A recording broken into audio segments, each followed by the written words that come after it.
समोर येतील त्या सर्वांवर कायद्याप्रमाणे कारवाई त्या ठिकाणी निश्चितपणे केली जाईल।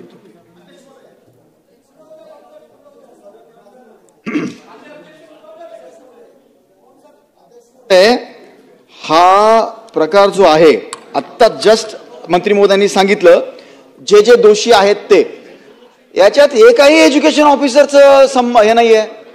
एज्युकेशन ऑफिसर शिवाय या परवानग्या दिल्याच जात नाही म्हणून त्या शिक्षण अधिकाऱ्यांवर ताबडतोब फौजदारीचे खटले दाखल करून आपण कार्यवाही करणार का? नंबर 1। नंबर 2, अध्यक्ष महोदय हा साधा मुद्दा नाहीये।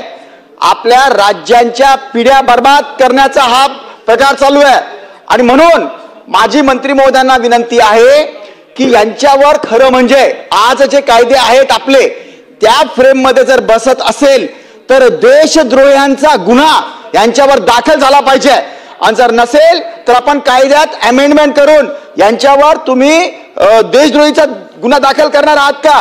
प्रकरण एक नाहीये। आता सन्मान्य सदस्य म्हटले तसं एका विभागामध्ये जस्ट लक्षात आलंय म्हणजे 10 वर्षापासून शिक्षक नाही पगार घेऊ लागले, संस्था चालक बिंदास त्यांच्या नोकऱ्या दाखवू लागले। याच्यावर चाललंय काय? हे डायरेक्ट तुम्ही काय सांगताय त्या मंत्री महोदय? सहसंचालकांमार्फत चौकशी करतोय किंवा त्या संचालकांना अरे हेच दोषी आहेत ना, हे सामील झाल्याशिवाय हे होऊच कसं काय शकतं? म्हणून तुमच्या डिपार्टमेंटच्या एकाही व्यक्तीला तुम्ही ही चौकशी देऊ नका। दुसऱ्या खात्यामध्ये निपुण तुम्ही IAS अधिकारी सचिव नाही मी तर म्हणतो चीफ सेक्रेटरी साहेबांच्या अध्यक्षतेखाली या सगळ्यांची चौकशी 3 ते 6 महिन्याच्या आत आपण पूर्ण करणार का? नाही अध्यक्ष महोदय, नागपूरच्या बाबतीमध्ये मी आपल्याला माहिती दिली। यामध्ये काही वरिष्ठ अधिकाऱ्यांच्या पासून तर संस्था चालकांच्या पर्यंत त्या ठिकाणी गुन्हे दाखल झालेले आहेत आणि या उपरही आणखी चौकशीमध्ये जे काही समोर येईल आताच्या घडीला अस्तित्वात असलेल्या नियमांच्या आधारे कायद्याच्या आधारे त्या ठिकाणी कठोर कारवाई केली जाईल।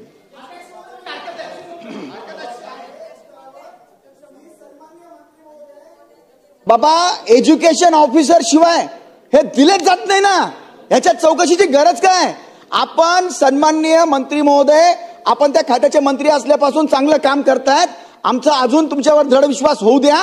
एज्युकेशन ऑफिसर शिवाय हे होऊ शकतं का? मला आज तुम्ही कृपया सन्माननीय मंत्री महोदय उत्तर द्यावा। आणि दुसरं, तुमच्या खात्यातले सहसंचालक तुम्ही सांगतायत त्यांच्या तुम्ही नेमले तेच दोषी आहे याच्यामध्ये, त्यांच्या सगळ्यांच्या तुम्ही बाहेर काढून IAS अधिकारी किमान ACS असलेले अधिकाऱ्यांच्या मार्फत ही चौकशी आपण करणार का? आणि एज्युकेशन ऑफिसरवर ताबडतोब आज आपण कृपया हे करावं, हाऊसमध्ये डिक्लेअर करावं की त्यांच्यावर सुद्धा तुम्ही फौजदारीचे गुन्हे दाखल करणार म्हणून।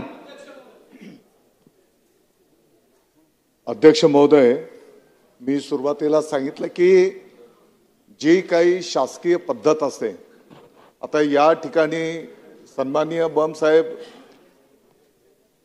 मान्यता घेण्याची जी काही विहित पद्धत आहे त्या पद्धतीला बाजूला ठेवून काही ठिकाणी आपण जसं उल्लेख केला की बनावट सह्या, त्याचा गैरवापर आणि ज्या ज्या अधिकाऱ्यांची यामध्ये मान्यता देत असताना जबाबदारी असते आणि त्यांनी जर ते टाळलेलं असेल तर या सर्वांवर या ठिकाणी कारवाई होते अध्यक्ष महोदय। आणि म्हणून मी आता सांगितलं की यामध्ये साधारणतः आतापर्यंत 17 ते 18 लोकांवर 19 लोकांवर त्या ठिकाणी गुन्हे दाखल झालेले आहेत आणि कारवाई त्या ठिकाणी केली गेलेली आहे। आणि या विषयाच्याही पलीकडे आणखी चौकशीमध्ये जे जे कोण समोर येईल